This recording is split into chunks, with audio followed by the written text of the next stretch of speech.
So world heavy championship match. So CM bank ஒரு title நம்மளுடைய fin baler கூட வந்து டிஃபெண்ட் பண்ணுறாங்க.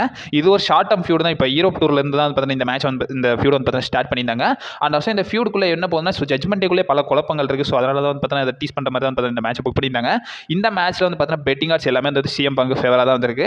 இந்த இடத்துல ஃபின் பேலர் அண்டர் டாகாக தான் இருக்காங்க. என்னோட ப்ரெடிக்ஷனும் நான் கண்ணை மூட்டு சொல்லியிருந்தது சிஎம் பாங்க் தான் வின் பண்ணுவார். ஏன்னா ரெசல்மேனியா வர வரல. ஸோ அதுக்கு முன்னாடி வந்து மெயின் சாம்பியன்ஷிப் எல்லாம் வந்து கை மாற்ற மாட்டாங்க. அப்படியே மாத்திர மாதிரி இருந்தாலும் ஆப்போசிட்டில் ஃபின் பேலர் பார்த்தீங்கன்னா இருக்காங்க. ஸோ ரோமன் ரெயின்ஸ் வேறு இருக்காரு. So Roman versus CM bank book பண்ணாத ரெசல்மேனியாவில் மிச்சம் இருக்கிற டிக்கெட்ஸ் எல்லாம் பார்த்தீங்கன்னா விற்க முடியும். Fin baler versus Roman book பண்ணாங்கன்னா ஸோ தலையில் துண்டை போட்டு அது ஒரு ரீசனாக இருந்தாலும் மோஸ்ட்டாக WWE எலிமினேஷன் சேம்பரில் டைட்டில் சேஞ்சஸ் பண்ண மாட்டாங்க. ஏன்னா அடுத்த பேப்பர் ரெசல்மேனியான்றனால வந்து பார்த்தீங்கன்னா முன்னாடி டைட்டில் சேஞ்சஸ் அவ்வளோ விரும்ப மாட்டாங்க.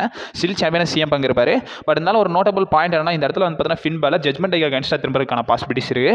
இந்த இடத்துல வந்து பார்த்தீங்கன்னா ஜட்மெண்ட் அகேன்ஸ்டாக வந்து பார்த்தீங்கன்னா திரும்பி அப்கமிங் வந்து பார்த்தீங்கன்னா டாமினிக் வர்சஸ் ஃபின் பேலருக்கான இன்டர்கான்டினென்டல் சாம்பியன்ஷிப் ஃபியூட் கூட வந்து பார்த்தீங்கன்னா டெவலப் பண்ணலாம்.